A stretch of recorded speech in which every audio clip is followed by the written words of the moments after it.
Hi, so this video will be focused mainly on these guys, transistors. This one specifically is the 9305. There you can see the number quite clearly. I've figured, from reading online, these are pretty standard ones. I don't think anyone will have a hard time finding these. So yeah, at the end of the last video, I made a mistake where these did not work or I couldn't get it to work. I have in the meantime figured out how they work, and later in this video I'll go over, I've managed to make two gates. So I will show you how they work and go into some detail. It's been a week since I looked at these. I meant to upload sooner, but good news, there's a good reason I didn't upload, and that is I'm getting quite a bit of interest in the job hunt. So I've been interviewing a lot.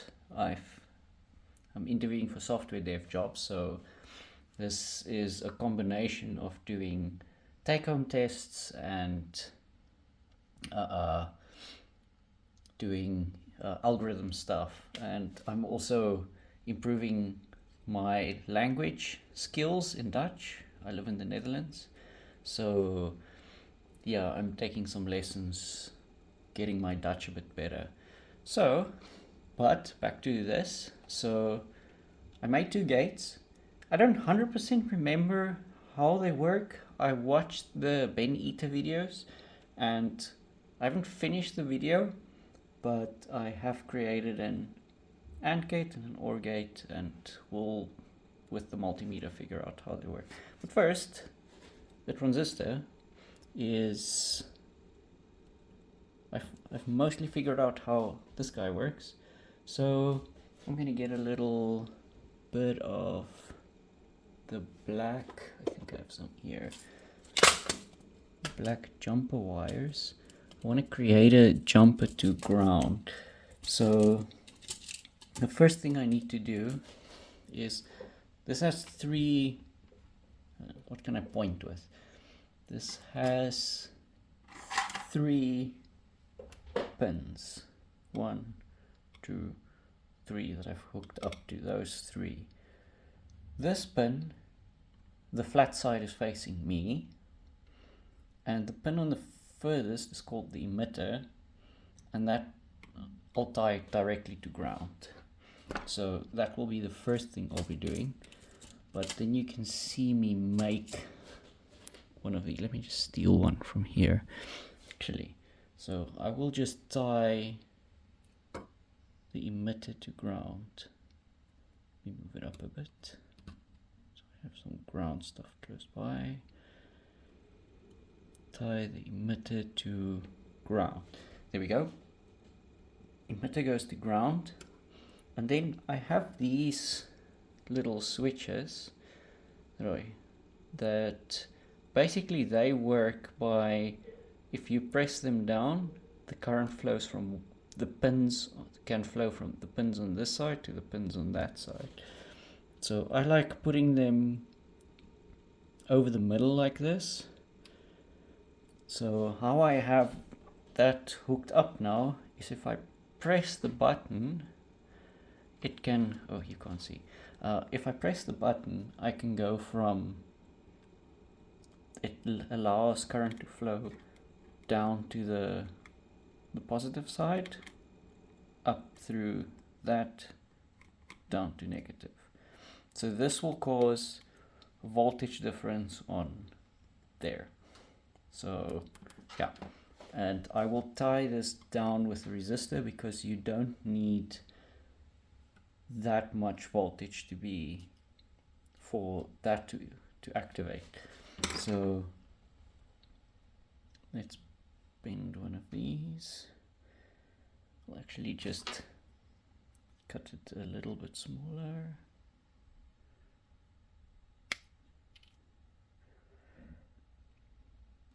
And just a quick thing on these little pins that you end up with, don't drop them on the floor. If you step in one of those, it's not a fun time. So I'm just tying, it can be any of the two pins towards this side of the button, just taking that to the high there. Then I have a little LED that I want to use to here somewhere. It's a bit of a mess from figuring out how stuff works. It took me a bit of time to figure out or actually understand how these work. I can't say I understand all the math on the Spark Fun page yet. There's some advanced stuff going on. If you're wondering what these links to Ben Eaton and so are, on my previous video I mentioned those, and I'll probably, as I figure them out in the future, oh, you can't see what I'm doing. In the future, I will probably, if I figure it out, make another video on that. But first, let's make another one to high here that I will tie an LED, if I can find it. There we go. I have a little red one that can go on to, so long pin goes that way. Okay, that can go there. So if I power this, this is powered on. So that should, nope, the wrong way around. Tie it to that pin. Nope. What am I doing wrong? It's like this is like demos when you work in software engineering. The moment you demo things, nothing works. This is tight. Oh shit, that's the wrong way around. Why didn't this thing blow up? Let me use a new one. Was this one still fine? Take that down. That explains a lot. Oh, and the top isn't plugged in. So I need to take this to the top as well. My goodness, you can see it's weekend and I've had quite a week. But I'm not editing anything out. So now for some reason this thing's on permanently. It should be off. Turned off. And not that. It should be this. Is it really on? Why?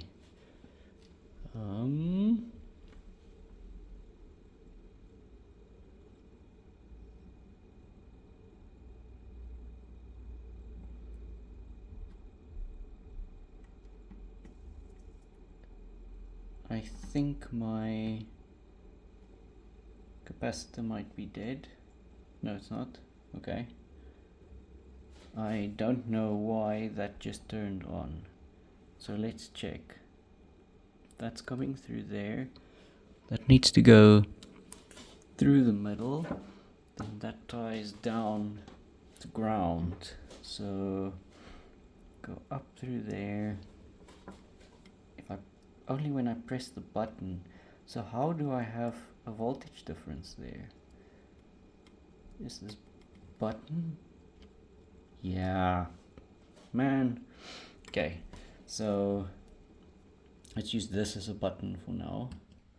So if I press that in, so if I make current flow to the middle, that turns on the. So what is happening here is, at the moment the transistor is stopping current from flowing from the pin on this side to the pin on this side. So that pin to that pin can't flow while, let me zoom in more. I want to really make sure everyone gets this. So here's a super up close. So this pin is tied to negative, as you can see. That pin is tied through the LED, which is a diode as well, to there, to negative. Now, if you put a voltage on this middle pin, the light switches on.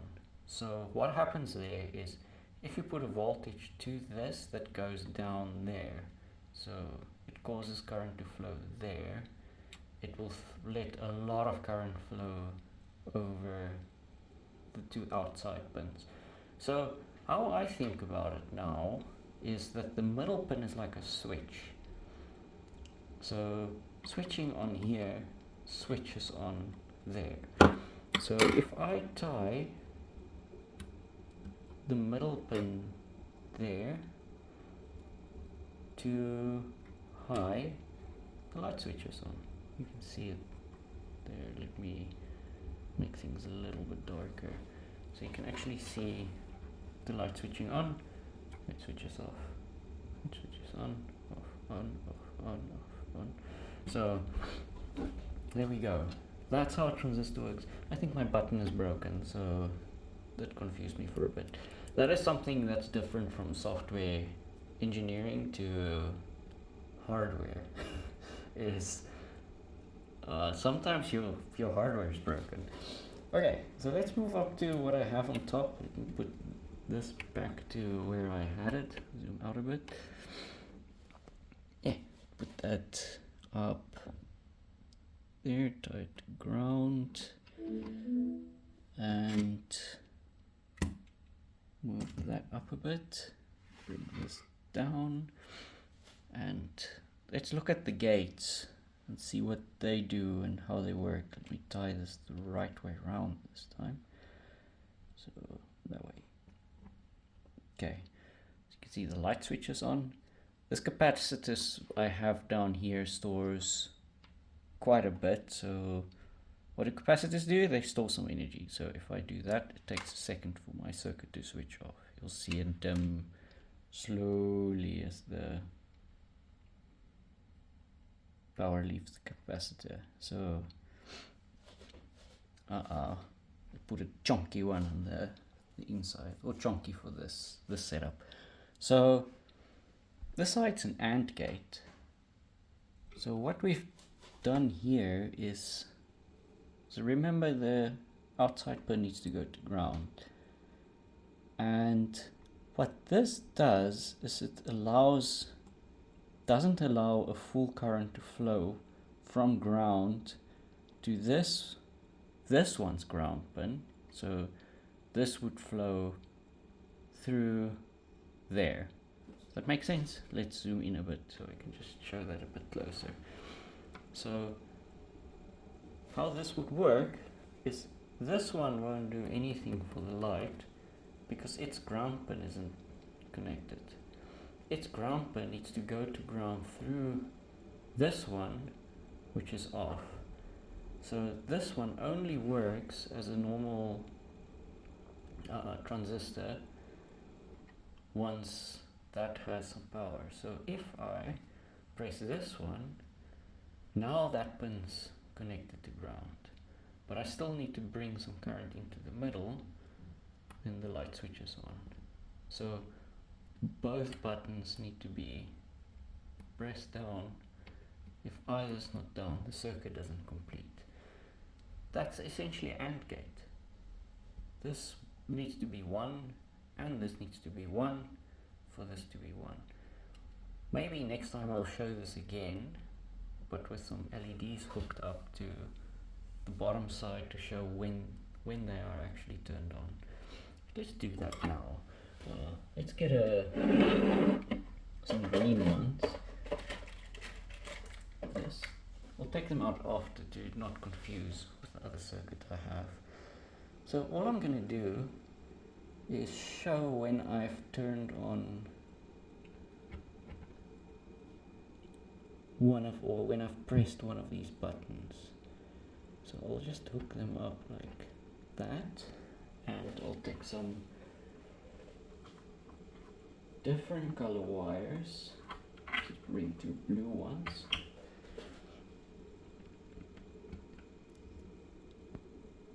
And this should actually show when I'm pressing a button, theoretically. Let's see. No, that one does. That one doesn't. Huh? This button keeps coming out. I think that's the problem. So current should flow. Why am I struggling with these buttons so much today? Okay, anyway, that one shows that. And that one should, theoretically, but that does work. Tie that pin to ground, and that goes through there. This one's connected to the same pins, but that shouldn't matter. Down to ground. Down to ground. Down to ground. Okay, I'm having another day. This is the thing with electronics, like it logically makes sense. Tie that pin to ground and the button should work, but because it does, obviously the button works. Oh, they're probably shorting out. I see. See, that becomes the shortest. I've essentially created a